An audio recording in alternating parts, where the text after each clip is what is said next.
Right, delivery day. Everything's here now to be able to finish this wall and get the door in.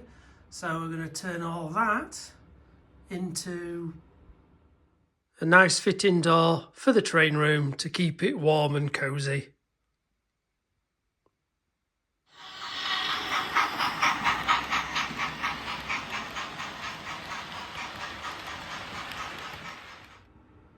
Right, with these coach sidings out of the way, I can start to think about the rest of boxing this in to get a door in.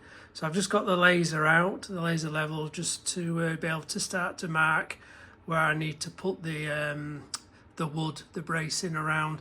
I know somebody did comment, did I really need to put a door there? But you won't believe the difference in temperature from this stairwell into the room. So I think a door really will help. Well, I've had a few little challenges along the way, mainly because I've had to cut the door down because of this sloping roof. So that's how much I've had to take off.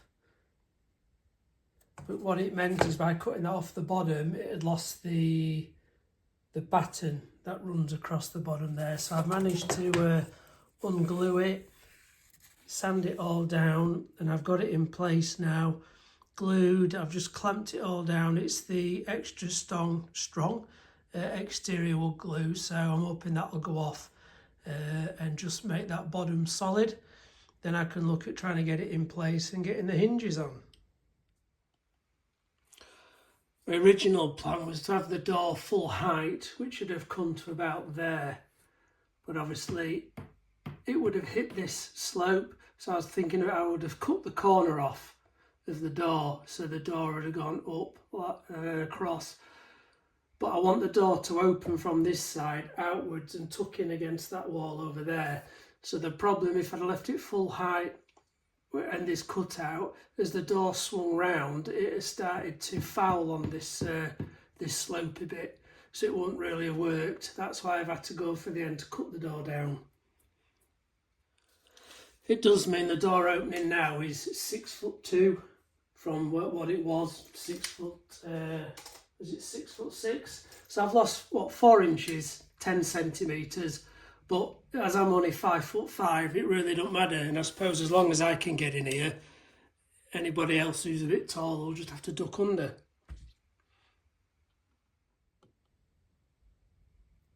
I was originally going to cut the carpet across there and put a wooden threshold in, but I've decided against that.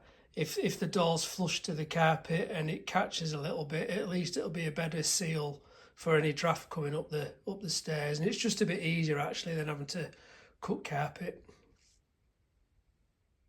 Right, I finally have a door in place.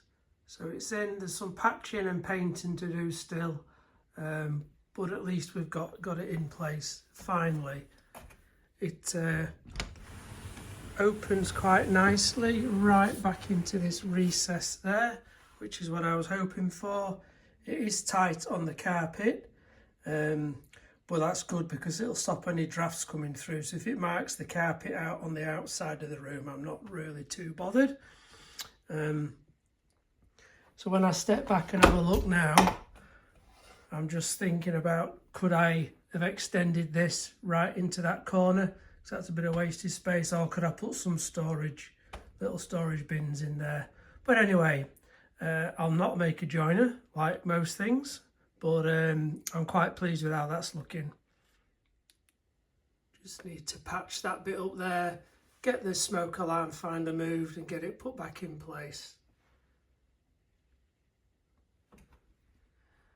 And the good news is I can sleep a bit easier now. I've got the smoke alarm wired back in, just moved. There's just a little bit of patching to do there and then paint over, and you'll never know it's been moved.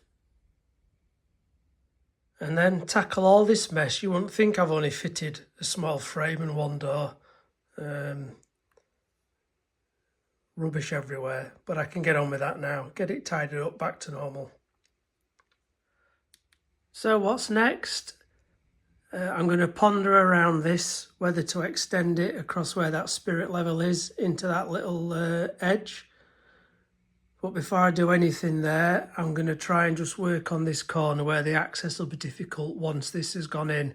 So I'll get this board removed and I'll do some edging along that incline and try and get that bit done so I can then work onto the goods yard.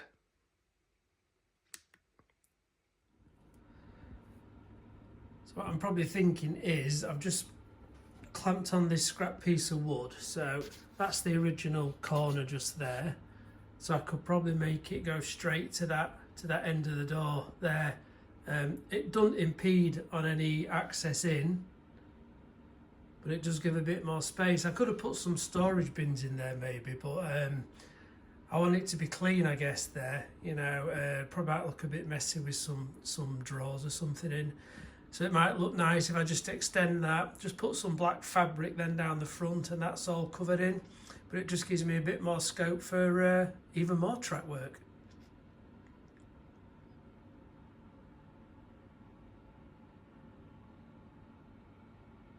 I have decided I'm going to extend this piece. I've taken that small triangular piece off. I'm going to take it right to that edge now. So I've just got the laser level out just so I can measure where the battens need to be. I've not got enough 2x1, so I'm going to have to just go get probably a 2.4 metre length. That should be enough to do the 3 sides. Get that in place. Well, the door certainly is making a difference. I'm up here today and I'm just wearing a t-shirt. So no big woolly jumpers, and hopefully it'll keep the heating costs down. So that's the baseboard extended right to that edge now. I don't lose any access into the room. I think it just looks a bit tidy going all the way to the end. So it's roughly just over 1700 millimeters across. This square board 800 millimeters, and it tapers off towards the door frame. So hopefully it'll give me a bit more working area to create the goods yard. I'm just going to be careful it doesn't suddenly turn into a dumping ground. I've already started to put some tools on there, which if I'm not careful will escalate. It'll just turn into a mess. So what I will do now is go back to AnyRail and see if I can create a bit of a larger goods yard.